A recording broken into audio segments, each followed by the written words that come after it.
going to go over everything moon. The significance of transiting moon. The significance of the transiting moon is very transient, because the moon moves fast. Even though the natal moon is one of the most powerful points in your horoscope, its transits may go without too much notice. When it is transiting natal planets, its effects are felt for a couple of hours at the most. Transits of the moon through the houses last a couple of days. Exceptions to this rule occur whenever there is a major change of phase, like the new moon or full moon, etc., upon a natal planet. Under these circumstances, you may feel the influence for 1 to 4 weeks. The effect of an eclipse on a natal planet may be felt up to several months. For the most part, these transits emphasize the nature of the natal planet that is being transmitted in transitive at the time of the lunation eclipse, full moon, or whatever. The natal planet's energy in your life is set off, so to speak.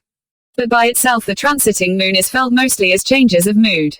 Is transient encounters with others, and passing feelings. Often you may not even be conscious of its effects, because they occur unconsciously. But even though these effects are not visible to you, others can see them. Or you may see the results in unconsciously motivated actions on your part. The transits of the moon through the houses of your birth chart signify the areas of your life to which you should turn your greatest attention. But you might not always be aware of this, for the moon usually expresses itself through habitual behavior and unconscious reactions, especially concerning events from your past. Wherever the moon is in your chart on a particular day, look to the area of your life ruled by that part to find out where you are most emotionally tuned. If you have trouble dealing with that area of your life, your resistance will emerge through unconscious actions, habits, and a general lack of conscious control.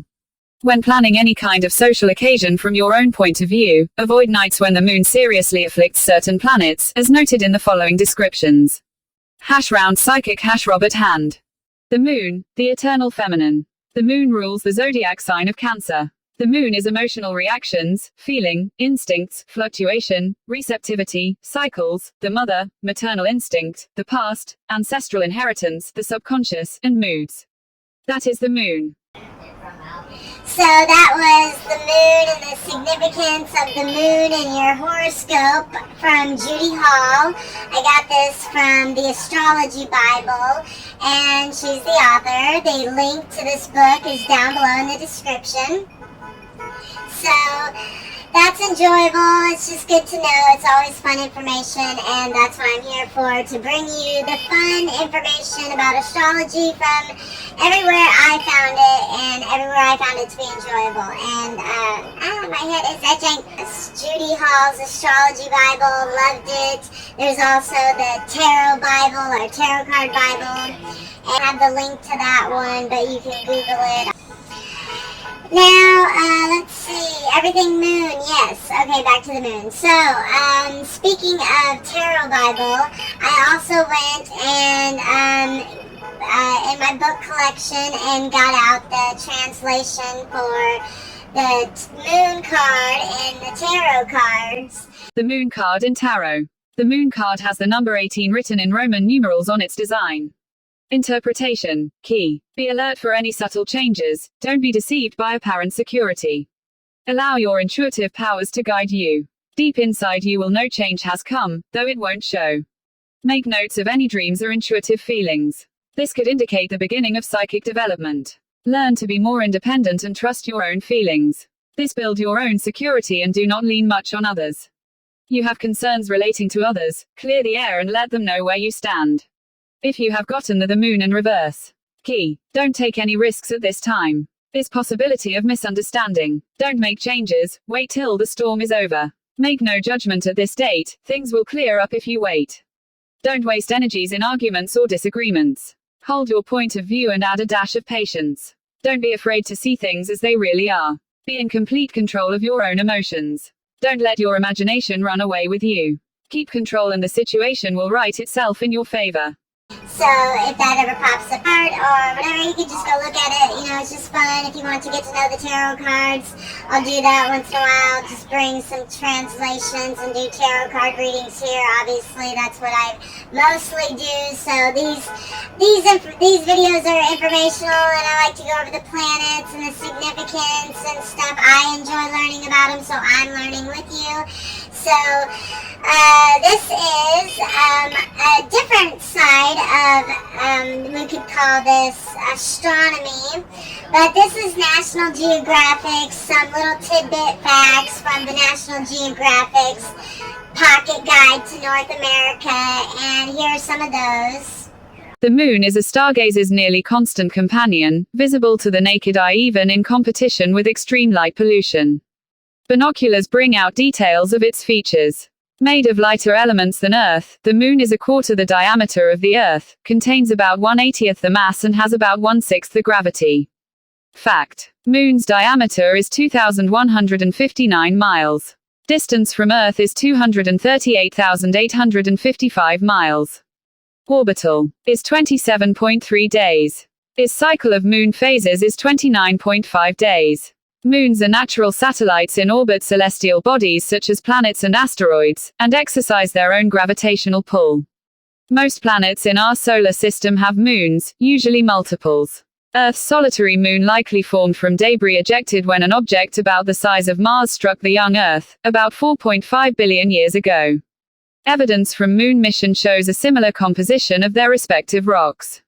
Its characteristics of their orbit also support this theory. Over time, the moon acquired its craters and seas from bombardments by space debris and the eruption of molten rock from the interior. The man in the moon is an impression that the unaided eye sees of contrasting lunar surface features. Some people see a woman, a hare, or a toad. Friction from Earth-Moon interaction causes the Earth to slow slightly. Fact: the slowdown is offset by a slight pulling away of the moon, is about 1.5 inches a year. Is fact: the moon's orbital is 27.3 days. Fact: the Earth's rotation accounts for much of the moon's visible motion. The moon spins on its axis in the same manner as the Earth. But the moon's rotation takes the same amount of time as its orbit around the Earth, is 27.3 Earth days. This is because the Earth's gravity produces a bulge or land tide in the moon that slows it down. As a result of this synchronization of rotation and orbit, the moon always presents the same side to the Earth. The moon still exerts its own and, for example, it creates a gravitational tug responsible for the tides on Earth. The moon's gravity requires spacecraft engineers to take it into consideration when calculating trajectories for lunar landings. World cultures have attached their influences to the moon, such as influencing the course of love or initiating the legendary transformation from human to werewolf. So yeah, I hope you enjoyed that. I did. I thought I'd just throw in a little facts in there because a lot of people say astrology. I mean, they say, astrology is for entertainment purposes only, and I understand that. But it's fun to throw some facts in there. So there's that. But what the video really is starring is Robert Hand's translations of the moon through each one of the houses, house 1 through 12. And of course, there's 12 signs in the zodiac, so you could translate the house over to sign, and it would be sufficient. But he says it in houses.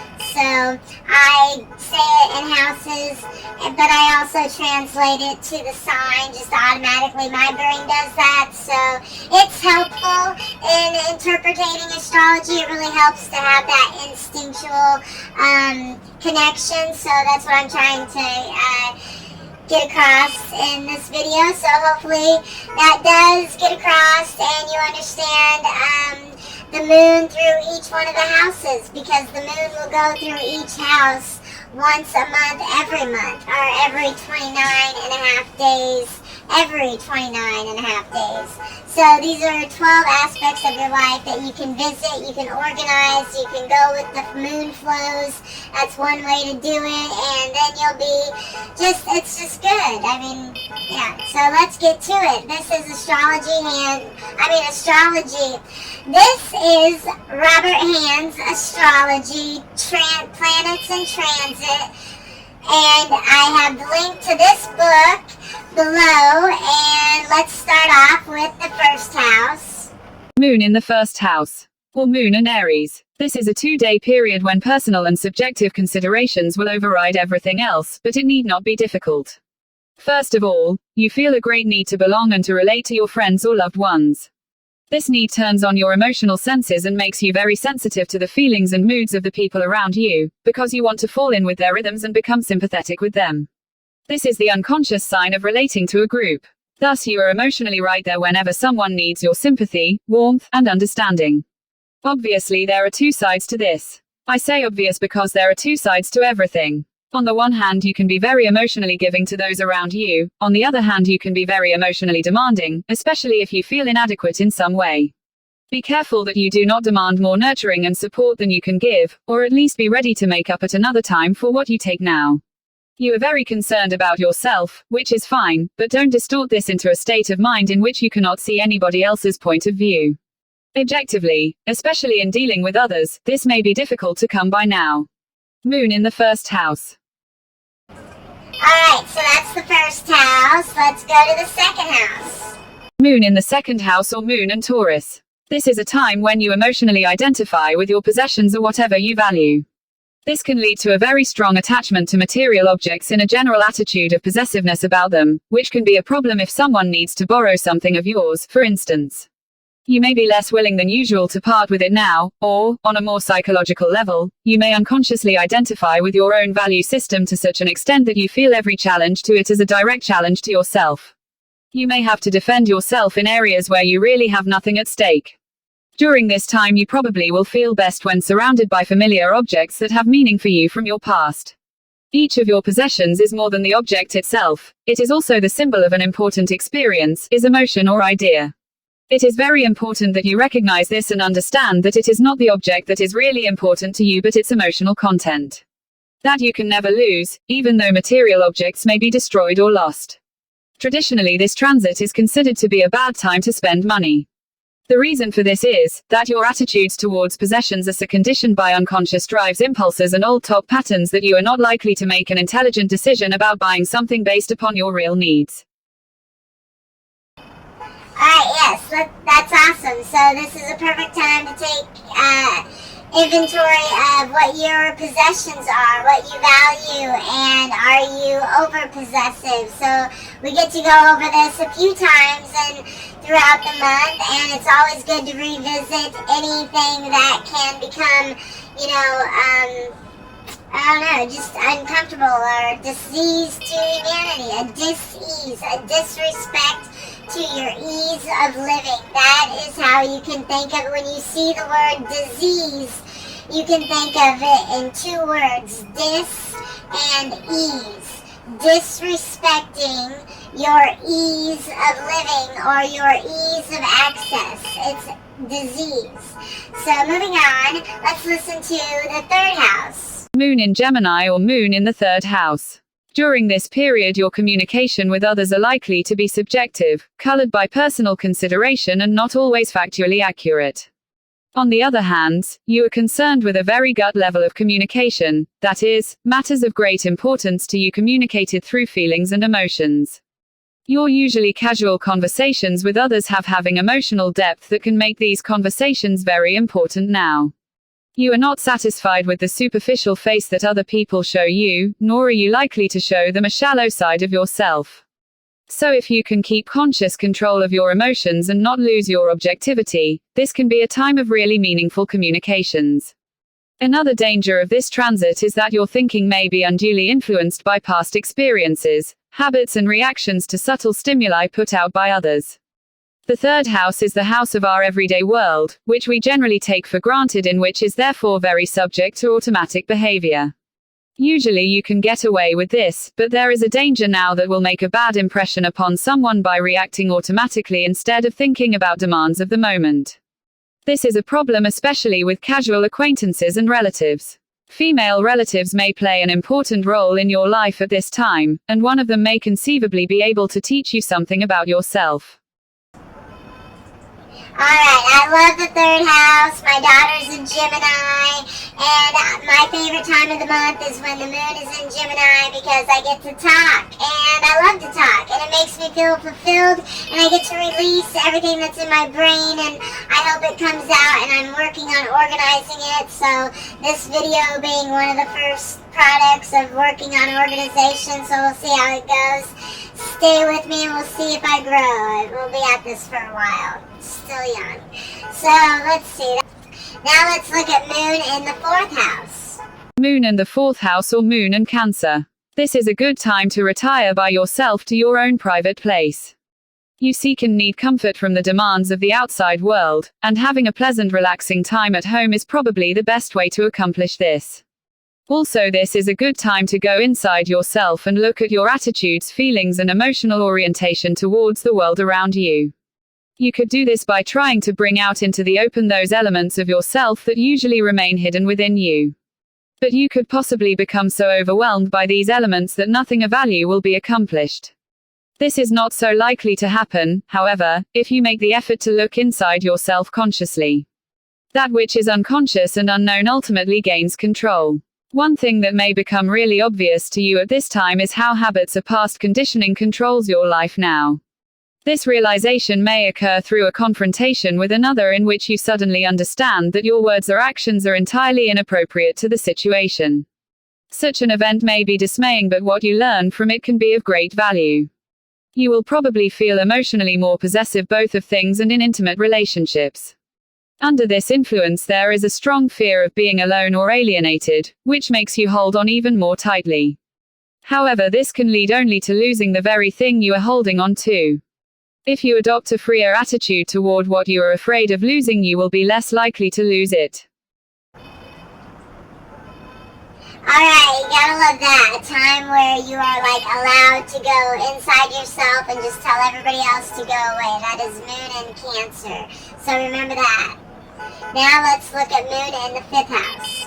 Moon in the 5th house or Moon in Leo. At this time it is very difficult to conceal your feelings from others, and you shouldn't try.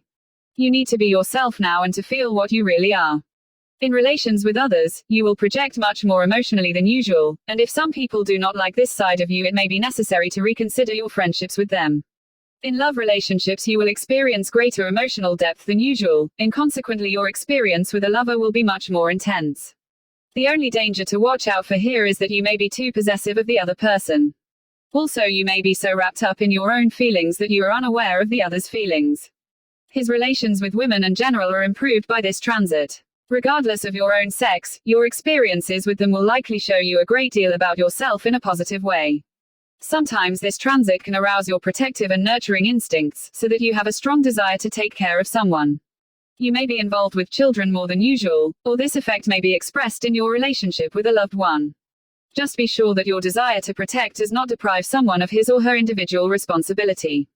The moon can be overprotective. Alright, so after all that reclusiveness of Moon in Cancer over those couple days, it's time to get out and mingle. That's awesome. So that's Moon in the 5th house. Let's look at Moon in the 6th house.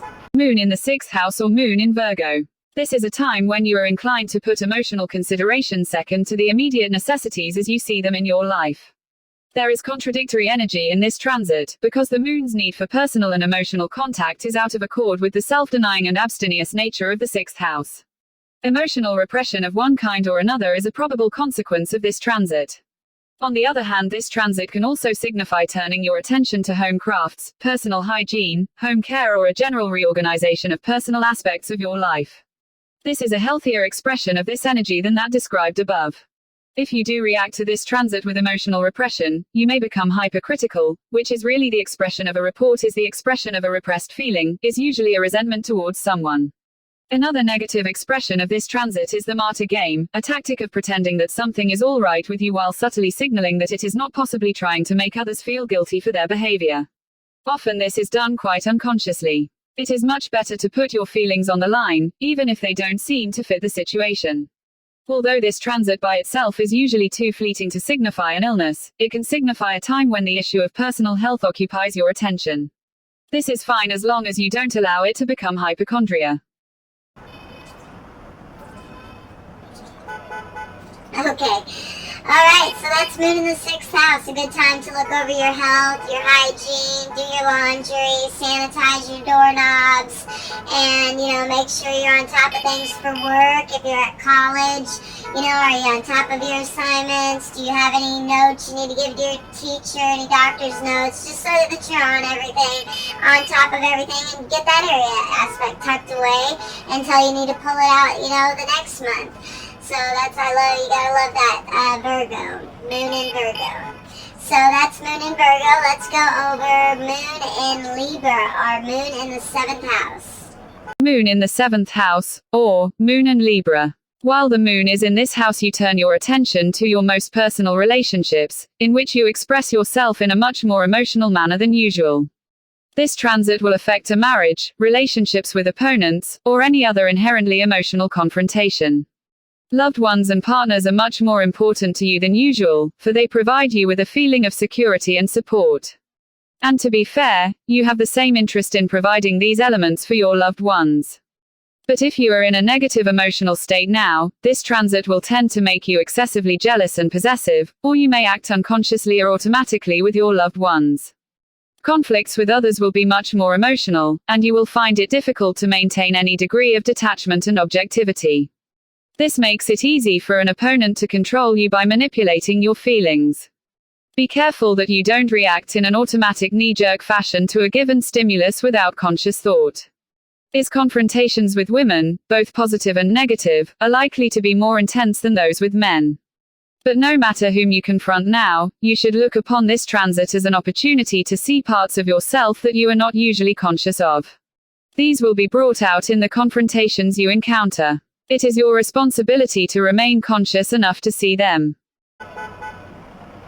Okay, yeah, so it gets lonely in life, and by the time we've got a job, or we're going to school, or whatever we're doing for a career, we meet people, and we start learning about relationships, and we do that at least once a month. We could really take advantage of that once a month while Moon is in Libra, and take a step back and look at everything objectively, and look at all your relationships, and who is toxic, who is healthy, who do you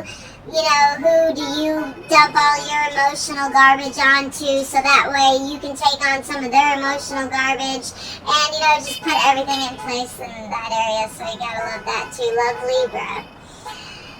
Alright, so we went over Moon in the 7th, let's go over Moon in the 8th house. Moon in the 8th house, or Moon in Scorpio. During this transit, your emotional experiences are much more intense than usual, which is reflected in the kinds of people and situations you are drawn to. For example, you may draw in unusually intense or powerful people who have a strong effect upon you. Very often through your emotional encounters with these people, you experience moods and feelings that are quite different from your normal self. You may ask if this is really you, it seems so different. This effect is most readily observable during a longer transit that also affects you psychologically. In ordinary months, this transit may go by with little fanfare. You may also experience some of the effects associated with the transit through the 2nd house, such as feeling overly possessive about property or liking to be surrounded by old and familiar things that hold memories from your past. But here there is the added danger of conflict, because this is the house of joint possessions and the possessions of other people. Thus you may desire something that belongs to someone else, or you may desire greater control over something that is both yours and another's. In either case, you must recognize that your attachment serves no real purpose and that it is a potential source of trouble. Alright, so Moon in the 8th house. Things get a little complicated, but, we'll work through it, and you know how we're going to work through it? Moon in the 9th house. Here's Moon in the 9th house. Moon in the 9th house, or Moon in Sagittarius. At this time you may feel a strong urge to get away from the daily routine and go off somewhere, and you may not be entirely conscious of the reasons behind this drive. It is a mood, is a restlessness that is hard to pin down. But there is more than one way to get away. For example, it can be done in the mind as well as in the physical world. There is some contradiction between the energies of this transit. Although not a very severe one, this is difficult to smooth out. Travel may be beneficial as long as the break from your routine isn't too radical. You are not really interested in getting totally away from it all. You are just bored with your everyday life. Is study or mental journeys may be more useful, because you can remain in familiar surroundings supported by the comforts of your normal world. Yet at the same time you can expose yourself to ideas and concepts that are both revolutionary and liberating. Thus you can have some of the excitement that you crave. This is also a time when you may meet new friends from a foreign country or from a background that is very different from yours. However, since this transit occurs once each month, you obviously should not expect this to happen every time. Alright, so that's Moon in the ninth house. We're learning. We've gone outside of ourselves. We've explored the world, brought in some different information, get a different angle on life, so we can bring that back to our relationships and our eighth house and stuff. And we can also bring it into our public relationships and our public life, because next we have the 10th house, Capricorn, Moon in Capricorn or Moon in the 10th house. Moon in the 10th house, or Moon in Capricorn. This transit brings professional and business concerns into focus, but in a way that will test you. The symbolism of this transit is such that your most intimate and personal life is on public display more than usual now, and you may find it difficult to hide certain facts about yourself. Obviously, you are best stuff if you have nothing to hide. Even if you usually have reservations about emotional display in public, or likely to indulge in such displays now. For example, you might have a public argument with a loved one or spouse, or you might have a public outburst of good emotions. This tendency can stand you in good stead in your career, for you display more emotional sensitivity and empathy toward the people you work with, and thus you can win them over. Perhaps you will want to help someone who you know through your job and make the relationship something more than professional. But if it is to your advantage to blur the distinction between professional and personal relationships, be careful, because you will tend to do this. In working with a group, you are more sensitive and responsive to the general mood and therefore able to control your relationship with the group. This transit is good for any kind of public relations work or sales. Alright, so that's your Facebook page, that's your public, everybody sees it, so you've got to be on top of it. This is the house that is going to drive you nuts if you're not on top of it. It will make you or break you. It's the 10th house. So after we've squared that away and that hard work and staying and, been diligent in our lives, we get to go to the 11th house, Aquarius, the funnest sign, the water barrier. Moon in the 11th house, or Moon in Aquarius. This transit can signify any one of several different effects. It can indicate a time when emotional contact with friends is very important to you. If you or your friend has something very personal to say, something that touches either of you at a deeper emotional level than usual, this is a good time to say it. This contact between yourself and friends is much deeper than usual now. A related effect of this transit is to bring a female friend or friends into prominence in your life, and in general you should find it easier to get along with them now. In friendships you will probably feel more protective and supportive than usual, or you will attract someone who gives you needed emotional support. However, if you are not constantly conscious of your attitudes, you may become excessively possessive of a friend and try to restrict his or her freedom in some way because of insecurity. As childish as it may seem, you may become jealous when a friend pays more attention to someone else.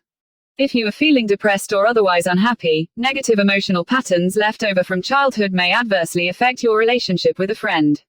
Examine your overall goals in life at this time. It is important that they be a real expression of yourself and not simply the product of emotional attitudes and unconscious drives from an earlier time that no longer apply to your present situation. We're thirsty and we need something to drink. Where do we go? We go to Aquarius. Whether our minds is looking for wisdom to fill our hearts or to fill or whatever, we go to Aquarius. So, alright, so now we've listened to Moon while in the 11th house, our Moon in Aquarius. What is last but never the least? It's Pisces. Pisces needs attention because they just kind of blend in with everybody and then gets lost in the crowd, and then they take on all the stuff. They're like carrying all the weight, all the water, and stuff. They just take it all on. So a lot of water signs are doing that, but let's listen to why Pisces deserves a round of applause, because this is when the moon goes through this house once a month, and this is what we have to deal with. But we all have to deal with it, so we all deserve a round of applause. But let's take a listen. Moon in the 12th house, or Moon in Pisces. At this time you may be tempted to withdraw and keep your feelings secret. Especially if you are at all insecure about your inner self. Perhaps you, like many people, have always felt that if others really knew you, they wouldn't like you. So you keep your entire emotional life secret. This can cause serious problems in your life, however, because whatever you hide from yourself can control you without your being aware of it. This is a time when your unconscious attitudes and fears can be very difficult. You need to communicate your deep inner feelings to another person, preferably someone you can trust. Inability to trust others may be part of your problem, however. During this time, relations with women can be difficult, usually because you don't understand each other very well. Here again, communication is the only answer. Probably you will not feel much like socializing now. And in fact, it is a good time to be alone and face any aspect of your life that you are reluctant to face. It is probably not really all that bad. This is an excellent time for any kind of mystical or spiritual discipline, for you can understand these teachings not only with your mind but also with your emotions, that is, but they gut level. Alright, so you see what I'm saying? But we get, we'll get back with it with Aries and stuff. Aries helps us get through it. So that was Moon in the 12th house of Pisces. So anyways, you can get your chart to see, where the moon is in your chart and what house is in what sign and how everything, so you can organize your life, and it's like a ritual, and get it? It's just think of when you break the word down, ritual, you gotta think rich. And what happens, how do you get rich? You gotta have a ritual. And what is the best ritual to have? The rituals of going with the tides of the moon. Why not? Every 29 days, once a month, every aspect of your life is covered. Bing, bang, bong. We're on it. So, I hope you enjoyed the video. How come I felt like I said that wrong? I felt like I did. I don't know. So anyways, this video is dedicated to my daughter Abby. You're beautiful. I hope you enjoyed this. This is a moon video. Everything moon. So I hope you enjoyed. And always remember, moon rules Cancer, and Cancer rules the 4th house. And the 4th house is the house of mother and home. So you're always welcome here. I love you, and I hope to see you soon. And to viewers, I appreciate you watching this. Press the like button, subscribe, and we will learn about Mars next.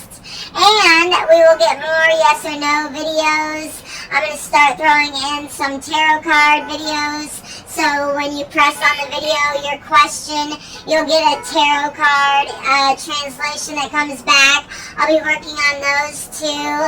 Those will just be a surprise. I won't say anything about them except for here. But next I'll be talking about Mars. We're going to do a tribute to Mars video. Same exact concept, same exact style, just a different planet. Hope you enjoyed the moon. Till next time, Jessica Bailey at Round Psychic. Have a great day.